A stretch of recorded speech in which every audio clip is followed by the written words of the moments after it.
Tranquil Tales. Pygmalion, from a book of myths by Jean Lang. In days when the world was young, and when the gods walked on the earth, there reigned over the island of Cyprus a sculptor king and king of sculptors named Pygmalion. In the language of our own day, we should call him wedded to his art. In woman he only saw the bane of man. Women, he believed, lured men from the paths to which their destiny called them.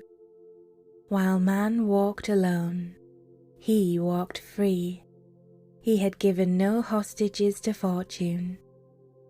Alone man could live for his art, could combat every danger that beset him, could escape unhampered from every pitfall in life.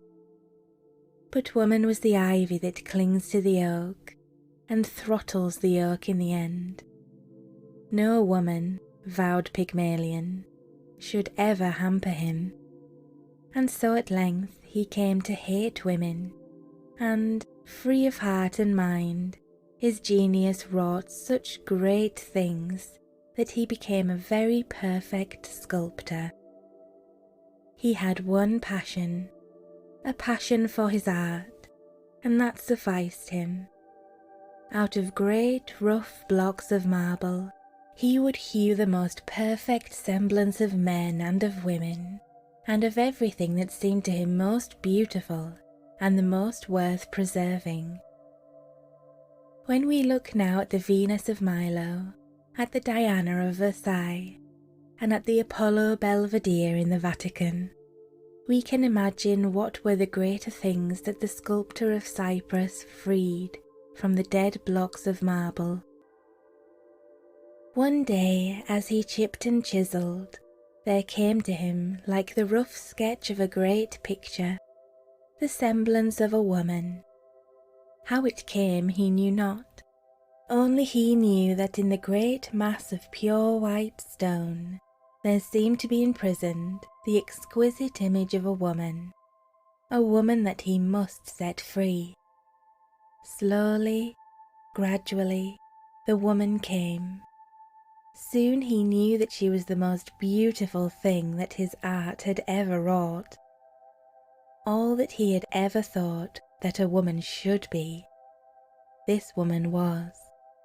Her form and features were almost perfect, and so perfect were they that he felt very sure that had she been a woman indeed, most perfect would have been the soul within. For her he worked as he had never worked before. There came at last a day when he felt that another touch would be insult to the exquisite thing he had created. He laid his chisel aside and sat down to gaze at the perfect woman. She seemed to gaze back at him. Her parted lips were ready to speak, to smile. Her hands were held out to hold his hands. Then Pygmalion covered his eyes. He, the hater of women, loved a woman of chilly marble. The women he had scorned were avenged. Day by day his passion for the woman of his own creation grew and grew. His hands no longer wielded the chisel. They grew idle. He would stand under the great pines and gaze across the sapphire blue sea, and dream strange dreams of a marble woman who walked across the waves with arms outstretched, with smiling lips, and who became a woman of warm flesh and blood when her bare feet touched the yellow sand, and the bright sun of Cyprus touched her marble hair and turned it into hair of living gold. Then he would hasten back to his studio to find the miracle still unaccomplished, and would passionately kiss the little cold hands, and lay beside the little cold feet, the presents he knew that young girls loved, bright shells and exquisite precious stones, gorgeous hued birds and fragrant flowers, shining amber and beads that sparkled and flashed with all the most lovely combinations of colour that the mind of artist could devise. Yet more he did, for he spent vast sums on priceless pearls, and hung them in her ears and upon her cold white breast. And the merchants wondered who could be the one upon whom Pygmalion lavished the money from his treasury. To his divinity he gave a name, Galatea, and always on still nights the myriad silver stars would seem to breathe to him, Galatea. And on those days, when the tempests blew across the sandy wastes of Arabia and churned up the fierce white surf on the rocks of Cyprus, the very spirit of the storms seemed to moan through the crash of waves in longing, hopeless and unutterable. Galatea, Galatea.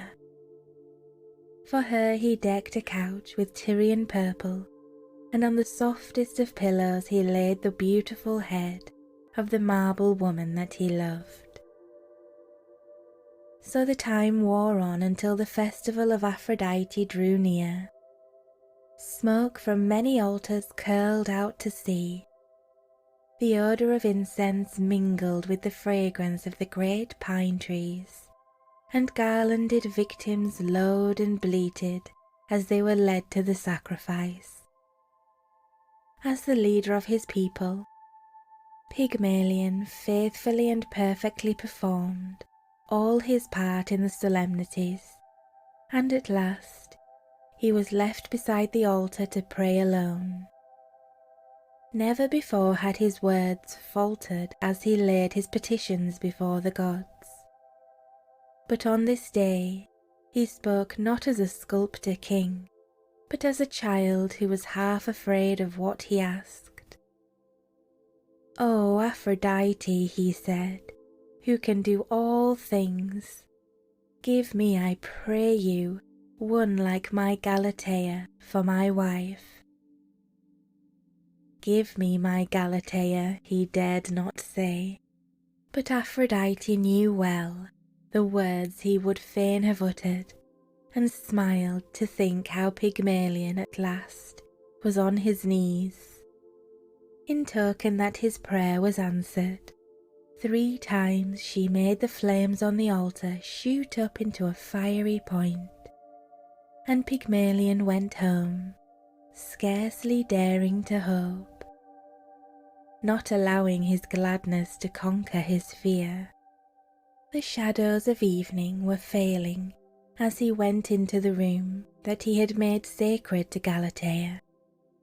On the purple-covered couch she lay, and as he entered it, seemed as though she met his eyes with her own.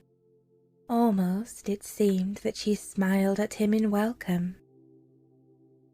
He quickly went up to her and, kneeling by her side, he pressed his lips on those lips of chilly marble.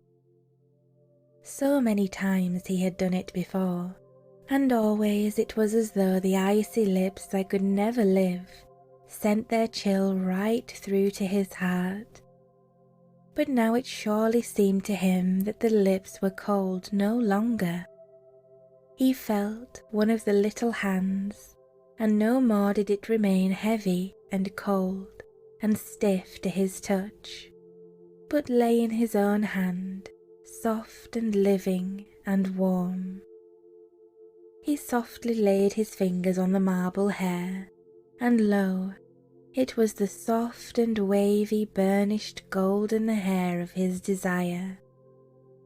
Again, reverently as he had laid his offerings that day on the altar of Venus, Pygmalion kissed her lips, and then did Galatea, with warm and rosy cheeks, widely open her eyes like pools in a dark mountain stream on which the sun is shining, and gaze with timid gladness into his own. There are no aftertales of Pygmalion and Galatea.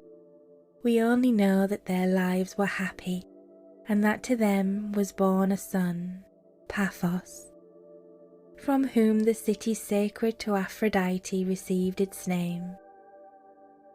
Perhaps Aphrodite may have smiled sometimes to watch Pygmalion, once the scorner of women, the adoring servant of the woman that his own hands had first designed. The end. Thank you so much for watching. Good night, sleepyheads. Sweet dreams.